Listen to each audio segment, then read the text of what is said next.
కవిత లేఖపై కాంగ్రెస్ నేత జగ్గారెడ్డి సంచలన వ్యాఖ్యలు చేశారు. డిప్రెషన్లో తొందరపడి కవిత లేఖ విడుదల చేశారని, కేసీఆర్ని దేవుడు అంటూనే కొంప ముంచేస్తున్నారని అన్నారు. తండ్రి మీద కవిత దండయాత్ర చేస్తున్నారన్నారు జగ్గారెడ్డి. కవిత స్వతహాగా ఎదిగిన లీడర్ కాదు. ఎవరు ఒప్పుకున్నా ఒప్పుకోకపోయినా కేసీఆర్ ఏ చరిత్ర చూసినా కొడుకే రాజకీయ వారసుడు అన్నారు జగ్గారెడ్డి. కొడుకుండగా కూతురికి వారసత్వం దక్కదు అన్నారు ఆయన. ఎవరు ఒప్పుకున్నా ఒప్పుకోకపోయినా ఒక కుటుంబానికి వారసుడు కొడుకే అవుతాడు. ఏ చరిత్ర కూడా కూతురు వారసురాలు అయినట్టు ఎక్కడ కూడా ఏ చరిత్ర కూడా లేదు. ఏ చరిత్రలో తీసుకున్నా కొడుకు లేని పరిస్థితిలో కూతురు వారసురాలు అవుతుంది.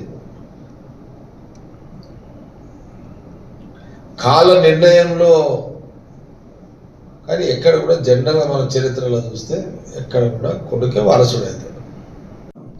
అంటే నేనేమంటున్నంటే రాజకీయంగా కవిత బలవంతురాలు అని నేను అనుకోను. ఎందుకంటే ఓవరాల్గా బీఆర్ఎస్ అంటే కేసీఆర్ అంటేనే బీఆర్ఎస్. కేసీఆర్ రాజకీయాల్లో ఉన్నంత కాలం ఆయన ఉనికి ఉంటుంది, కానీ కుటుంబం యొక్క ఉనికి ఉండదు అనేది నా అభిప్రాయం.